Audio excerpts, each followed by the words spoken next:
Students, do you know that in our daily life we seldom interact with the pure substances? In fact, most of the combinations that we come across in our daily life are the mixture of two or more substances. And the significance of those mixtures in our life depends upon their composition and concentration.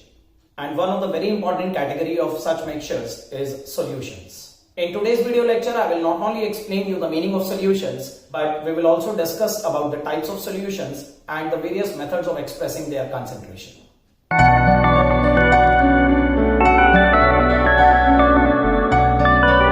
Hey everybody, this is Ankur Goyal and you are at the right place if you really want to unlock your brain with a key to success in chemistry. So guys, first of all, let's start with the definition of solution. A solution can be simply defined as a homogeneous mixture of two or more components whose composition can be varied within certain limits. So this is a very simple definition, students, but it is very important to understand the meaning of certain terms in this definition.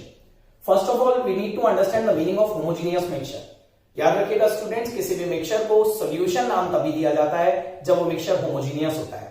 जब भी दो component uniformly और evenly एक दूसरे के अंदर distributed हो जाते हैं तो उस कॉम्बिनेशन को एक होमोजीनियस मिक्सचर कहा जाता है। And when the combination is homogeneous, तभी उस मिक्सचर को नाम सॉल्यूशन दिया जाता है। अगर वो कॉम्बिनेशन हेटेरोजीनियस है, रैंडमली डिस्ट्रीब्यूटेड है, अनइवनली स्प्रेडेड है, तो डेफिनेटली हम उसे सॉल्यूशन नहीं बोल सकते। तो सॉल्यूशन क्लासिफाई करने की पहली नेसेसरी कंडीशन है कि एक कॉम्बिनेशन को सॉल्यूशन नाम तभी दिया जाएगा जब वो कॉम्बिनेशन होमोजीनियस होगा। Now the second thing in this definition is कि solution is a homogeneous mixture of two और मोर कंपोनेंट्स। ये भी याद रखिएगा स्टूडेंट्स, सॉल्यूशन में कम से कम दो कंपोनेंट्स होने जरूरी हैं, एक सॉल्यूट और एक solvent. And such a solution which is formed from two component, that solution is known as a binary solution. एक ऐसी सॉल्यूशन जिसमें से दो कंपोनेंट्स प्रेजेंट होते हैं, एक सॉल्यूट और एक सॉल्वेंट, उसे बाइनरी सॉल्यूशन बोलते हैं। But as the definition states, ये जरूरी नहीं है कि सॉल्यूशन में दो ही कंपोनेंट हो। There can be a ternary solution, a quaternary solution और a multi component solution also. यानी कि ऐसा भी हो सकता है कि आप एक ही गिवन सॉल्वेंट के अंदर दो सॉल्यूट्स एक साथ मिला दें एंड प्रोवाइडेड वो दोनों सॉल्यूट इवनली डिस्ट्रीब्यूटेड हो रहे हैं उस सॉल्वेंट के अंदर, तो even that combination will be represented as a solution. तो स्टूडेंट्स, ये याद रखिएगा कि जरूरी नहीं होता कि सॉल्यूशन दो ही कंपोनेंट से बनाई जाए। Solution can be a mixture of more than two components also, but the only necessary condition is that कि all those components should be uniformly distributed within each other. उसके बाद इस डेफिनेशन की लास्ट टर्म पे ध्यान दीजिए। हमने कहा कि a solution is a homogeneous mixture whose composition can be varied within certain limit। तो within certain limit से हमारा क्या मतलब है? ये याद रखिएगा स्टूडेंट्स कि एक solution at a given temperature अलग अलग कंसेंट्रेशन पे बनाई जा सकती है।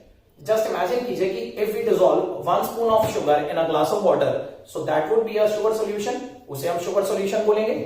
बट जस्ट इमेजिन कीजिए कि अगर उसी ग्लास ऑफ वाटर के अंदर हम 1 स्पून शुगर और ऐड कर दें, तो अब भी तो वो शुगर सॉल्यूशन ही कहलाएगी। और उसी ग्लास ऑफ वाटर के अंदर हम एक फर्दर स्पून ऑफ शुगर और ऐड कर दें, तब भी वो शुगर सॉल्यूशन कहलाएगी। तो चाहे हम 1 स्पून शुगर मिलाएं या 2 स्पून शुगर मिलाएं या 3 स्पून शुगर मिलाएं, all those combinations will be known as the sugar solutions. But in various sugar solutions में डिफरेंस क्या है? डिफरेंस है इनकी कॉम्पोजिशन का, इनकी कंसेंट्रेशन का। और क्या ये कंसेंट्रेशन वेरी करने की कोई लिमिट है? तो definitely there is a limit and that limit is called a saturation point. Till the time at a given temperature we don't attain a saturated solution, हम अलग अलग amount of sugar given water के अंदर मिला सकते हैं।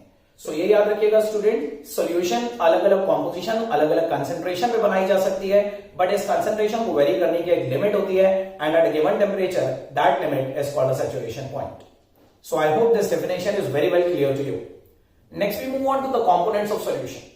Just now I told you that the two important components of solution are solute and solvent. याद रखिएगा, एक बाइनरी सॉल्यूशन में जो दो कंपोनेंट होते हैं उन्हें सॉल्यूट और सॉल्वेंट नाम दिया जाता है। But let us understand the meaning of these terms solute and solvent. Students, याद रखिएगा कि सॉल्यूट और सॉल्वेंट की सिर्फ हमें एक जनरलाइज्ड डेफिनेशन, जनरलाइज्ड मीनिंग समझना है। Solute is generally the minor component of the solution and solvent is generally the major component of solution. ये याद रखिएगा, किसी भी कॉम्बिनेशन में जो कंपोनेंट कम क्वांटिटी में प्रेजेंट होता है जनरली वो सॉल्यूट होता है, और जो कंपोनेंट ज्यादा क्वांटिटी में प्रेजेंट होता है that generally is known as a solvent.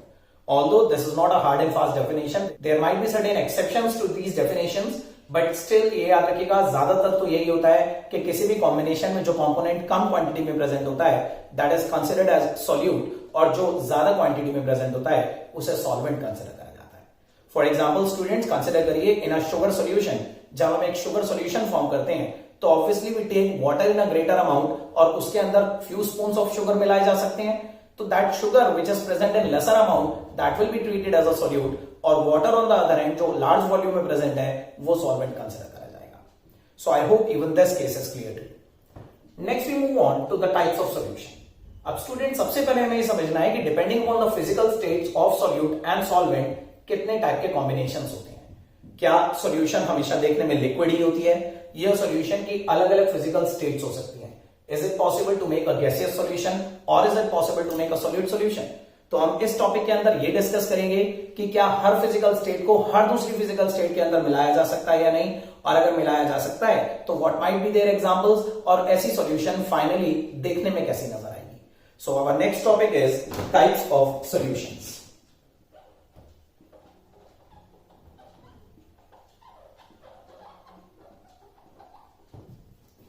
सो इस टॉपिक को एक टेबल की फॉर्म में समझेंगे students. Let us consider a table of 3 columns, जिसमें पहला कॉलम सॉल्यूट, दूसरा कॉलम सॉल्वेंट और तीसरा कॉलम सॉल्यूशंस का है.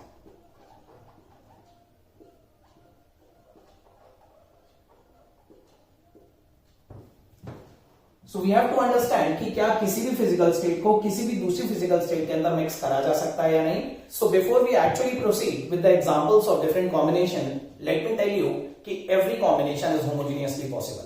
ये याद रखिएगा, it is always possible for us to mix any physical state in another physical state homogeneously, and that's why there can be 9 types of homogeneous mixtures, there can be 9 types of combinations. तो सबका एक example भी discuss करते हैं students. The most common type of solution is solid in liquid. सो पहला case consider करते हैं कि इज इट पॉसिबल कि एक सॉलिड सॉल्यूट को एक लिक्विड सॉल्वेंट के अंदर मिक्स करा जा सके. तो स्टूडेंट्स ये तो सबसे कॉमन सॉल्यूशन होती है, and generally in our daily life we interact with this type of solutions only. इसका एग्जांपल है sugar in water, salt in water etcetera. So sugar in water.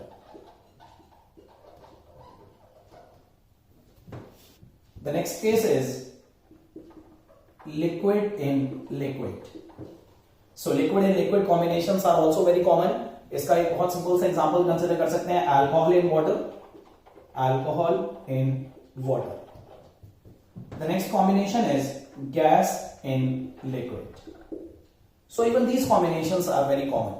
Gas in liquid पे हम consider कर सकते हैं carbonated drinks, soda water bottles for example, they contain dissolved CO2 in liquid. So this is carbonated drinks.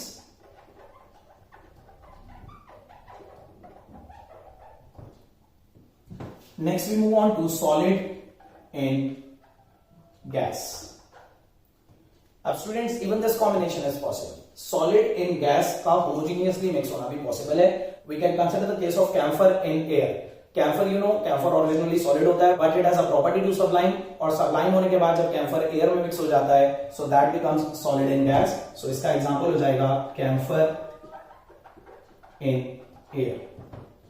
The next case is liquid in gas. So in this case we can consider the example of moisture in air, which in simple terms can be termed as humidity. अब students इस example को मैं थोड़ा clear कर दूं आपको. कई बार students को ये डाउट हो सकता है कि ह्यूमिडिटी होमोजीनियस कैसे होती है. ह्यूमिडिटी तो अलग अलग एरियाज में अलग अलग हो सकती है, ये लिक्विड गैस के अंदर यूनिफॉर्मली डिस्ट्रीब्यूटेड कैसे हो जाता है. सो याद रखिएगा, ह्यूमिडिटी का एग्जांपल आप दोनों केसेस में कंसीडर कर सकते हो, होमोजेनियस भी और हेटेरोजेनियस भी, depending upon the area in which we are considering the humidity. For example students consider करिए, if we are standing in this particular room, so we can say कि इस रूम में हर जगह ह्यूमिडिटी का level एक जैसा होगा, because this room has a constant atmospheric conditions all around, this room has a constant temperature conditions all around. So इस room में ह्यूमिडिटी का लेवल एक जैसा होगा, तो with in this room, with in this confined space, humidity एक homogeneous medium की तरह एक्ट करेगी. बट हम ये तो नहीं कह सकते ना कि जितनी ह्यूमिडिटी यहाँ एनसीआर में है उतनी ह्यूमिडिटी दिल्ली में होगी, उतनी ह्यूमिडिटी लखनऊ में होगी. So within a wide spreaded region humidity का लेवल अलग अलग जगह अलग अलग हो सकता है, but within a confined space humidity can be considered to be homogeneous in nature. So liquid in gas का example humidity. Next we move on to gas in gas. So gas in gas is very common students. याद रखिएगा, हर एक gas हर दूसरी gas के अंदर homogeneously mix हो जाती है. इसके एग्जांपल में तो आप कोई भी गैसेस मिक्सचर कंसीडर कर सकते हैं. The best example that we can quote is air. Now we move on to the last three combinations. Solid in solid. So solid in solid is a very common example students. इसके example में हम alloys consider करेंगे because alloys के बारे में हम पढ़ते हैं कि alloys are the homogeneous mixture of two or more metals. तो anything which is homogeneous will be treated as a solution. तो इसके एग्जांपल में alloys. The next case is liquid in solid. Liquid and solid के case में example दिया जा सकता है स्टूडेंट्स मेटल अमेलगम्स का. आपको पता है कि अगर हम मरकरी का किसी भी दूसरे सॉलिड मेटल के साथ अलॉय बना दें, mercury is liquid at room temperature और दूसरे मेटल सॉलिड होते हैं, तो एक मरकरी ले लेते हैं, एक दूसरा कोई भी मेटल ले लेते हैं लाइक सोडियम, लाइक मैग्नीशियम. तो मैग्नीशियम अमेलगम, सोडियम अमेलगम, ये लिक्विड सॉलिड कॉम्बिनेशंस में कंसीडर करे जाएंगे. So this can be sodium amalgam.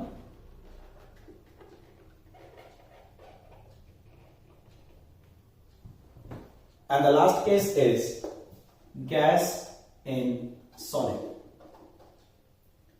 So students याद रखिए gas in solids में we can quote the example of hydrogen in palladium. अब इस एग्जांपल के बारे में भी मैं आपको बता दूं स्टूडेंट्स, याद रखिएगा मेटल्स के अंदर, मेटल्स की क्लोज पैकिंग में there are certain voids. Those voids are also called the interstitial sites. और जब भी हम किसी मेटल के अंदर कोई गैस यूनिफॉर्मली फिल कर देते हैं, यूनिफॉर्मली उसके वॉइड्स में डिस्ट्रीब्यूट कर देते हैं, तो that becomes a combination of gas in solid. तो हाइड्रोजन गैस को जब पैलेडियम के वॉइड्स में उसके इंटरस्टिशियल स्पेसेस में फिल अप कर दिया जाता है, तो that becomes an example of gas in solid. So students देखा आपने इस टेबल में depending on the physical state of solute and solvent all the 9 types of combinations can be होमोजेनियसली developed. But एक चीज बहुत इंपॉर्टेंटली याद रखिएगा कि चाहे हम किसी भी फिजिकल स्टेट को किसी भी दूसरी फिजिकल स्टेट में मिला रहे हैं, but what would be the final physical state of the resulting solution. जो फाइनली एक सॉल्यूशन बनेगी उसकी फिजिकल स्टेट क्या होगी. So just remember that the final physical state of any solution is generally decided by the physical state of solvent. किसी भी solution की final physical state solvent की फिजिकल स्टेट पर डिपेंड करती है. All such cases where the solvent is liquid, ऐसे combinations को liquid solutions के अंदर क्लासिफाई किया जाता है. So these three are liquid solutions. Liquid solution में सॉल्वेंट लिक्विड होता है. फिर कोई भी ऐसा कॉम्बिनेशन जहां पे सॉल्वेंट गैस है, irrespective of the nature of solute, solvent अगर गैस है तो बनने वाली सॉल्यूशन एक गैसियस सॉल्यूशन में क्लासिफाई होगी.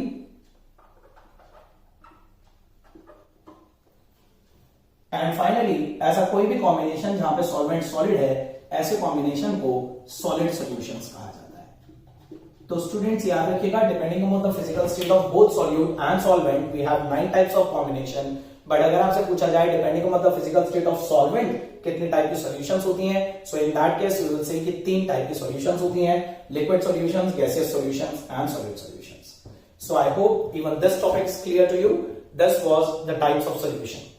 Next we move on to the very important topic of this chapter, which is methods of expressing concentration.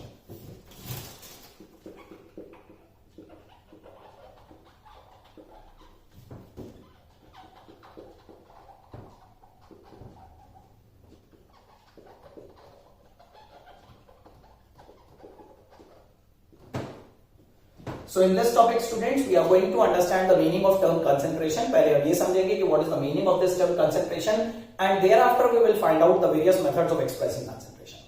So सबसे पहले find out करते हैं कि concentration word का मतलब क्या होता है. अगर हमसे किसी solution की concentration पूछी जा रही है तो in simple terms हमसे क्या पूछा जा रहा है. So students याद रखिएगा the concentration expresses the amount of solute either in a given amount of solvent or in a given amount of solution. अगर हमसे किसी सॉल्यूशन की कंसंट्रेशन पूछी जा रही है तो इन सिंपल टर्म्स हमसे ये पूछा जा रहा है कि कितना सॉल्यूट कितने सॉल्यूशन में मिला हुआ है या कितने सॉल्वेंट में मिला हुआ है.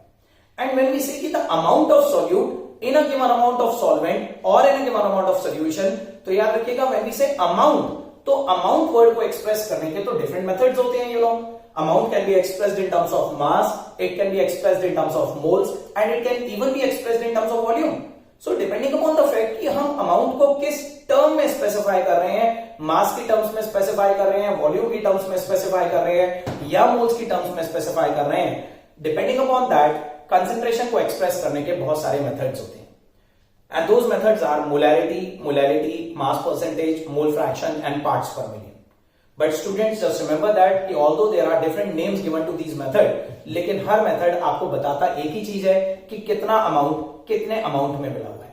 The only difference in various method is that कि इनमें से कोई मेथड अमाउंट को मास की टर्म्स में कंसिडर करता है, कोई मोल्स की टर्म्स में और कोई वॉल्यूम की टर्म्स में। यानी कि कोई मेथड तो आपको ये बताएगा कि कितना मास कितने मास में मिला हुआ है, कोई दूसरा मेथड ये बताएगा कि कितना मास कितनी वॉल्यूम में मिला हुआ है, कोई मेथड हो सकता है ये बताए कि कितनी वॉल्यूम में मिली हुई है, और कोई मेथड ये बता सकता है कि कितने मोल्स कितने वॉल्यूम में मिले हुए हैं। सो डिफरेंट मेथड्स पे डिफरेंस है अमाउंट को स्पेसिफाई करने का। अमाउंट किस टर्म में ली गई है, this is the only difference, but otherwise her method एक ही चीज बताता है कि कितना अमाउंट ऑफ सोल्यूट, कितने अमाउंट ऑफ सॉल्वेंट या कितने अमाउंट ऑफ सोल्यूशन है मिला हुआ है। सो let us discuss the 5 important methods of expressing concentration. The first one is molarity.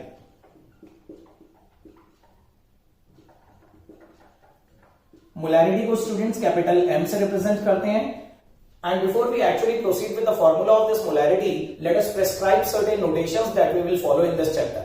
याद रखिएगा students, throughout this chapter solute को हम सबस्क्रिप्ट B से रिप्रेजेंट करेंगे और सॉल्वेंट को सबस्क्रिप्ट A से रिप्रेजेंट करेंगे। For example, V refers to volume of a component, और अगर इस वॉल्यूम के सबस्क्रिप्ट में B लिखा हुआ है, so that will imply the volume of solute, और अगर V के सबस्क्रिप्ट में A लिखा हुआ देखें तो समझ जाइएगा it is implying the volume of solvent.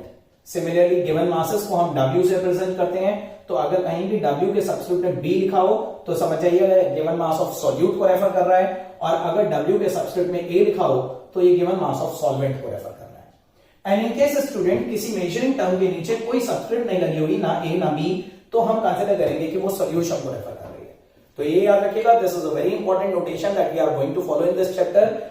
किसी भी मेजरिंग टर्म के नीचे सबस्क्रिप्ट B सॉल्यूट को रेफर करेगा, सबस्क्रिप्ट A सॉल्वेंट को रेफर करेगा, और कोई सबस्क्रिप्ट ना होना सॉल्यूशन को रेफर करेगा।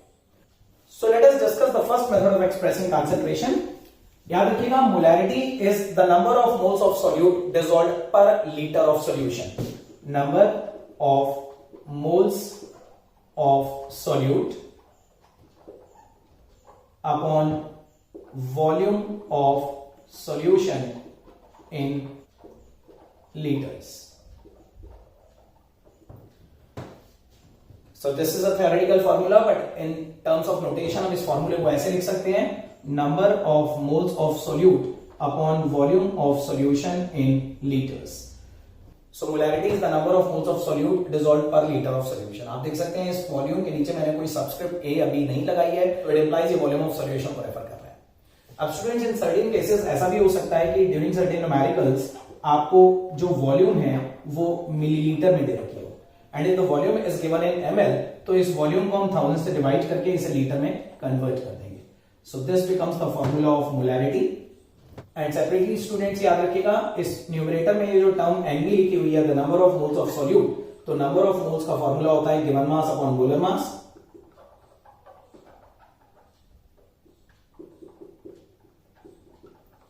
और उसको हम सेपरेटली ओपन कर सकते हैं Wb upon Mb।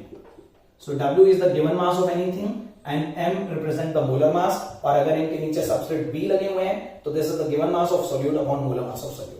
So this is the first method of expressing concentration, molarity, जिसे हम कैपिटल M से रिप्रेजेंट करते हैं। Now let's move on to the second method of expressing concentration, that is molality.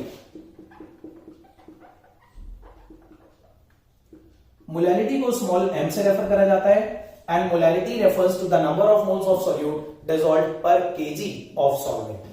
Simple terms में number of moles of solute upon mass of solvent in kg.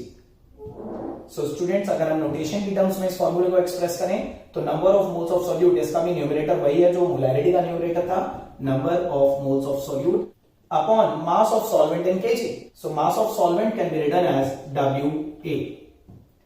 So NB upon WA, and this WA should be in kg. In case this given mass is given in grams, तो उस case में याद रखिएगा students, NB upon WA अगर हमें ग्राम में दे रखा है तो अगेन हम फॉर्मूले में ऊपर 1000 से मल्टीप्लाई कर देंगे। Now this becomes the complete formula of molarity. So these are the two most important methods of expressing concentration, molarity and molarity. Molarity refer करती है number of moles of solute dissolved per litre of solution को, और molarity refer करती है number of moles of solute dissolved per KG of solvent को। Now the third method of expressing concentration is mole fraction.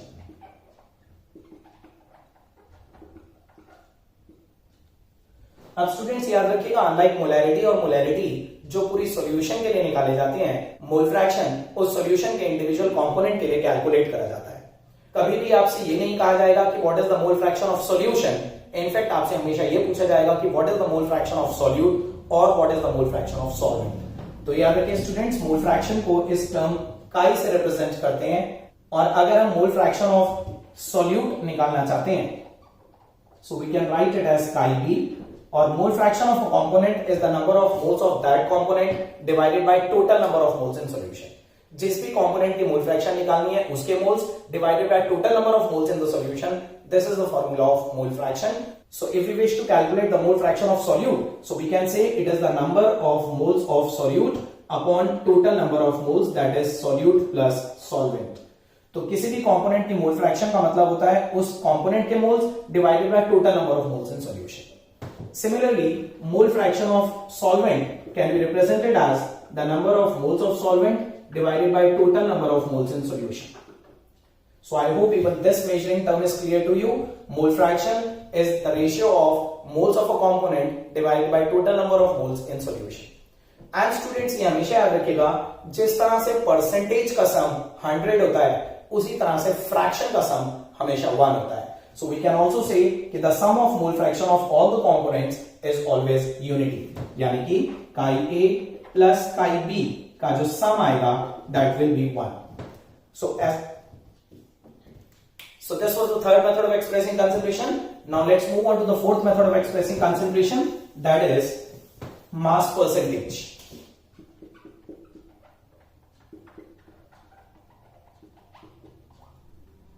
Mass percentage भी student solute और solvent के लिए अलग अलग कैलकुलेट करी जाती है। The mass percentage of a component is the mass of that component out of total mass in solution multiplied by 100।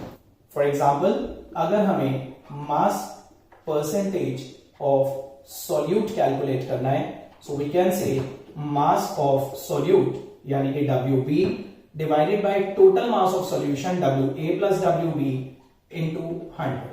So because this is a percentage and while calculating percentage 100 से multiply करना जरूरी होता है, otherwise अगर आप 100 से multiply नहीं करेंगे तो ये मास फ्रैक्शन आएगा। So mass percentage implies the mass of a component divided by total mass multiplied by 100. Similarly, mass percentage of solvent का एक्सप्रेशन हम लिख सकते हैं mass of solvent WA divided by total mass WA plus WB into 100. And students ये भी याद रखिएगा कि if we are interacting with a binary solution जिसमें दो ही कंपोनेंट्स हैं, तो उस केस में तो आप ऐसा भी कर सकते हैं कि सॉल्यूट की परसेंटेज निकाल के उसे 100 में से माइनस कर दें तो वो ऑटोमेटिकली सॉल्वेंट की परसेंटेज आ जाएगी, because the sum of percentages is always 100। So even this term is clear to you. Next we move on to the last method of expressing concentration which is parts per million.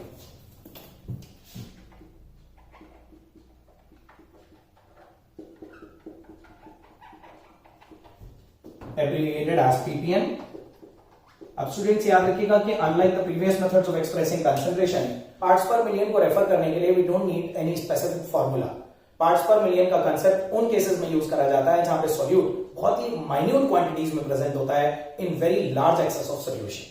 सो याद रखिएगा as the name suggest, parts per million refer करता है कि कितने parts of solute present हैं 1 million part of solution.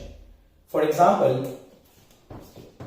if a solution is 2 ppm, अगर किसी solution की कंसंट्रेशन हमें 2 ppm दे रखी है स्टूडेंट्स, तो ये इंप्लाई करता है कि 2 gram of solute is present in